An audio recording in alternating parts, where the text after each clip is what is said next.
500 pesos lang po ang inoffer sa akin itong credit cash guys. At itong isang credit cash guys ay 2,000 pesos. So ito po yung karanasan ko sa dalawang app na ito. Keep on watching. Hi guys! Magandang araw po sa lahat. Ito po muli si Melvin at welcome back to my YouTube channel. For today's video ay ibabahagi ko po sa inyo ang aking karanasan sa dalawang app na ito na magkapareho ang pangalan. Ito po ang Credit Cash. Ito po yung isa at ito po yung isa. Hindi po magkapareho ang kanilang logo guys at magkaiba rin po ang kanilang sistema. Nung i-search ko kasi ang Credit Cash sa Play Store ay dalawa po yung lumabas. Akala ko nga ay isa lang po sila. So ang ginawa ko ay in-applyan ko silang dalawa para hindi magtampo yung isa. Bago po ang lahat, disclaimer lang po. Ang bidyong ito ay hindi po sponsored ng dalawang cash loan app na ito guys ha. At hindi rin po ako connected or hindi rin po ako ahente sa dalawang ula na ito. Nagbabahagi lang po ako sa aking karanasan sa pag-apply sa kanila. So bago po tayo magsisimula, kung di ka pa nakasubscribe sa aking YouTube channel, please click the subscribe button below and hit the notification bell para updated po kayo sa tuwing may mga reviews or mga honest experience akong i-upload sa aking channel. Maraming salamat po.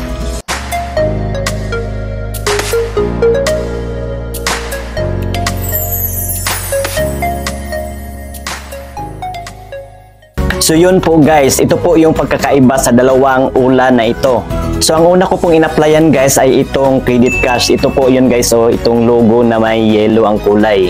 So nung in-applyan ko na guys, ay restricted po ang screenshot or screen record. Hindi po ako nakapag-screen record sa pag-apply ko nito guys, sa pag-fill up ko ng form. Kaya ang ginawa ko ay pinicturan ko na lang sa isa kong cellphone para may pakita ako sa inyo kung ano po yung mga sistema ng kanilang application. So nung in-install ko siya sa Play Store at inopen ko, ito po yung kanilang panimula. Kailangan pa nating basahin ang kanilang terms and conditions. I-scroll down lang natin, scroll down hanggang mag-pop up itong magkulay yellow itong agree na dito sa may baba. At pagkatapos nating ma-click itong agree and continue, ito na po yung lalabas. You can borrow up to 60,900 pesos. At rehistrado naman po siya sa SEC, sa Security Exchange Commission. And then pagkatapos niyan, ay pinindot ko na itong request loan. At same as usual, kukunin nila ang ating contact number. And then ilagay po natin dito yung OTP na sinend sa ating contact number. And then pag-click ko nitong continue, at nag-pop up kaagad ito guys, 0 interest and fee. At may nakalagay pa dito guys, 20% chance, more information, more chance. At may sample pa silang nilagay dito guys. Amount received, 50,000 pesos. Repayment, 50,000 pesos. Oh, walang bawas. Walang interest. 180 days pa po yung term. We'll see. So, nung pinindot ko na yung apply guys, ito po yung nag-pop up. Pinindot ko na naman itong request loan. So pagkatapos kong pinindot yung request loan guys, ay ito po yung nag-pop up. So kailangan pa natin i-on ang permit usage access dito sa ating settings. Pinindot ko po itong may on dito. Pagkatapos kong ma-on, ay ito na po ang next. So kailangan nating mag-selfie. Ito na po yung mga instruction nila guys kung paano tayo mag-selfie. At ayan po, pagkatapos ko nag-selfie guys, ay pinicturan ko na ang aking valid ID. So ito po yung mga valid ID na tinatanggap ng Credit Cash. PRC, SSS, Passport, Postal, UMID, Phil ID, Driver's License, TIN, Voter's ID, Pag-ibig at PhilHealth. At pagkatapos ko na-picturean ang aking ID guys, ay automatic na pong nakalagay ang aking pangalan dito sa next step. At hiningi pa nila ang ating gender, marital status, ang ating purpose of loan, educational level, residential address, complete address, number of credit cards. Hihingiin din nila ang ating email address, work information, ano po ang ating trabaho, magkano po ang ating monthly income, kailan ang ating sahod, kada anong pitsa ang ating sahod. At hinihingi pa po nila ang ating more information para daw may chance na ma-approve ang ating application. So nilagay ko rin po ang iba kong phone number, ang pangalan ng aking pinagtatrabahuan, at ang contact number ng aking pinagtatrabahuan. At hinihingi din nila kung ilan ang ating mga anak. At sa susunod na step guys ay hingiin nila ang ating mga emergency contacts. So 3 contacts ang hinihingi nila. So ang unang contact ay kailangan ang ilalagay natin ay ating mama or papa, ang ating asawa, contact number ng ating mga anak, at kaibigan. Pagkatapos niyan guys, dito na po sa receiving account. So may pagpipilian po tayo ditong mga e-wallets or bank account guys kung saan po natin i-transfer yung ating inutang dito kung sakaling ma-approve tayo. Ang pinili ko po dito guys ay ang aking GCash account. So nilagay ko po ang aking GCash number at yun pinindot ko na itong submit. So ito po yung in-approve sa akin guys. So ito po yung in-offer sa akin, 500 pesos. At ito po ang nakakalungkot guys, sa 500 pesos ang matatanggap na lang natin na amount ay 250 pesos. So kalahati lang ang matatanggap natin. So tinuloy ko talaga ito guys. Pag-click ko nitong get loan at ito agad ang lumabas guys, your application has been approved. So na-approve ang application natin guys. So nung pag-click ulit itong get loan ay nag-auto-reject po siya guys. At may nakalagay na note na please try again tomorrow. Kinabukasan guys ay pinindot ko na ulit itong get loan. At na-auto-reject na naman. So try again tomorrow naman daw. So mga 3 araw ko po itong pinindot guys. Pagka 3 araw na pinindot ko na ulit, ay naging successful na po siya guys. Nag-text na po yung credit cash sa akin, sa aking number, na na-transfer na daw yung inutang ko doon po sa aking GCash number. So nung binuksan ko na po ang aking GCash account, ayun nga, natanggap ko na po yung kanilang sinend sa akin, 250 pesos. So kalahati lang yung natanggap ko. At kailangang 7 days guys ay mababayaran ko na po yung aking niloan na 500 pesos. 500 po ang aking ibabalik sa kanila.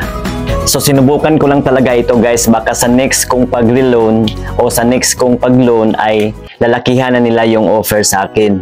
So i-update ko na lang po kayo guys kung magkano na yung i-offer sa akin sa susunod kong pag-loan.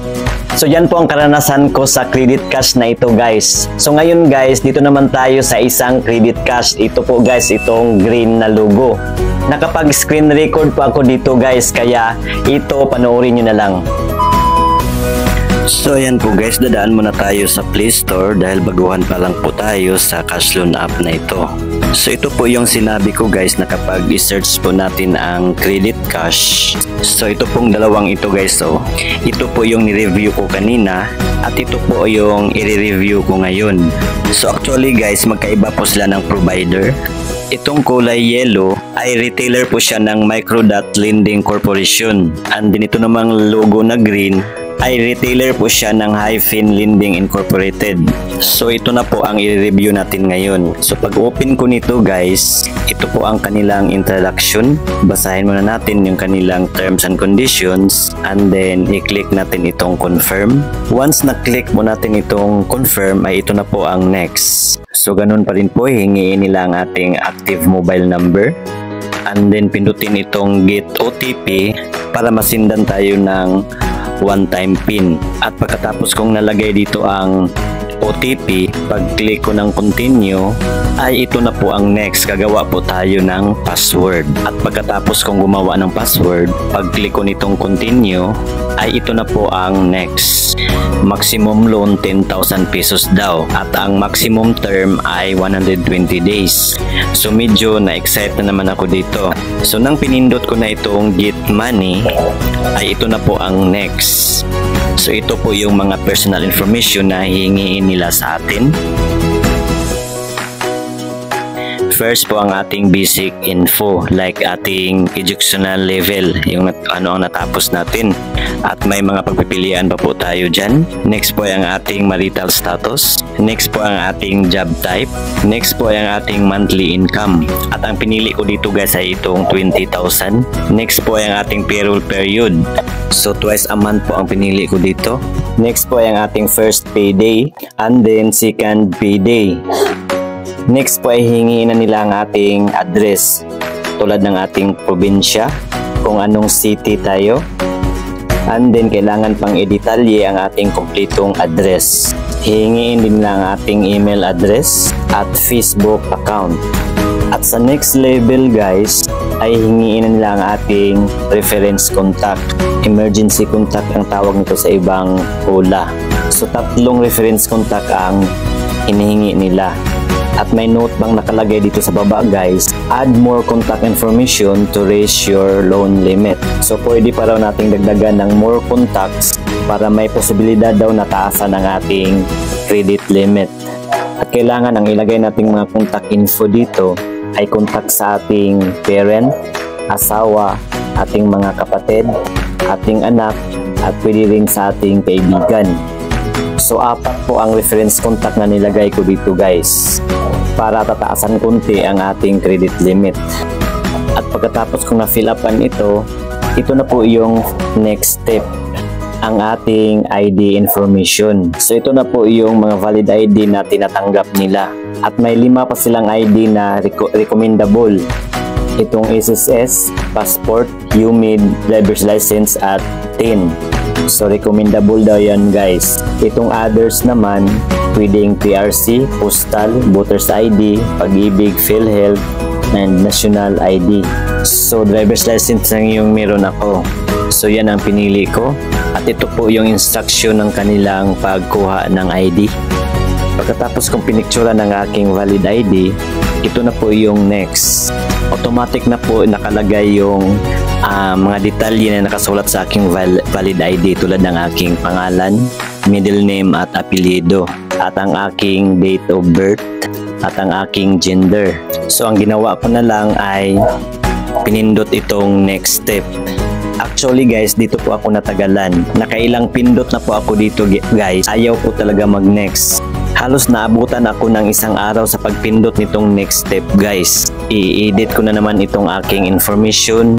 Minsan papalitan ko ng pangalan, ayaw pa rin. Yan po ang experience ko nitong credit cash na ito guys. Kinabukasan, pagbukas ko ulit nitong app ng credit cash, ay ganun pa din. Pinindot ko na naman itong next step, ay ayaw pa rin guys. Ayaw pa rin siyang mag-next.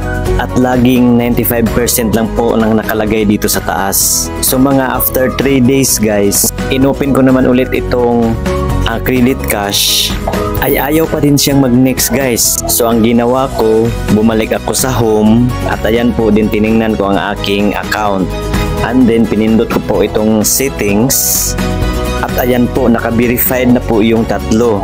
So sa pang-4 pala ako na pending itong withdrawal information. So nang pinindot ko itong withdrawal information, so siguro ito po yung kulang. Kailangan mamimili po tayo kung saan natin itatransfer ang ating pera na inutang dito. So ito lang po yung mga e-wallets na available guys. GCash, GrabPay, at PayMaya. At kapag may bank account tayo, ito po yung mga bangko na pwede nating pag-transfera ng ating niloan dito. Ayan po, medyo marami-rami din yung mga bangko na pwede nating gamitin. So dahil GCash yung gusto ko, ay itong GCash ang pinindot ko. And then nilagay ko po dito ang aking GCash number. Pagkatapos niyan, pinindot ko itong save. At ayan po, verified na po sila lahat. So ngayon, bumalik ako doon sa dashboard. And then pinindot ko naman itong get money. At nagbalik naman ako dito guys. Pag pindot ko nitong next step, ay nag-pop up ito guys. You have a better chance to obtain 10,000 pesos. Continue to apply for a high loan. So ngayon, pinindot ko na itong yes guys. And then binalik naman ako dito sa dashboard. At pinindot ko na naman ulit itong get money. And then binalik na naman ako dito guys. So pag pindot ko na naman itong next step, ay nag-next na po siya guys. At ito na po yung nag-pop up. Kailangan po nila ang ating face recognition. So ito po yung mga instruction nila. Nung pinindot ko na itong face recognition, so nagsiselfie na naman ako. Pagkatapos kong nag-selfie, ito na po yung next. Urgent VIP route reviewing. So nung ni-refresh ko ang part na ito guys, ay saka ko pa nalaman na rejected pala ang aking application. So disapprove ako dito guys. Sa 3 days kong hinihintay, rejected din pala. At may note pa dito, please apply again on June 2, 2024. So after 2 weeks pa po ako makapag-apply ulit guys. Magre-reapply po talaga ako nito guys. Susubukan ko po talaga ito kung ano po ang sistema nitong credit cash na ito. Abangan nyo na lang po yung iba't ibang experience ko dito. So yun po ang pagkakaiba ng dalawang ulan na naranasan ko. So yun lamang po guys, sana may natutunan po kayo. Paki-like na lang po sa video ito kung nagustuhan nyo or paki-share na rin sa iba para ma-aware din po sila. At para sa iba pa pong mga katanungan, pakisulat na po inyong mga tanong dyan po sa comment section sa baba. So yun lamang po guys, maraming salamat sa panonood. See you again sa next kong tutorial video. Goodbye. God bless.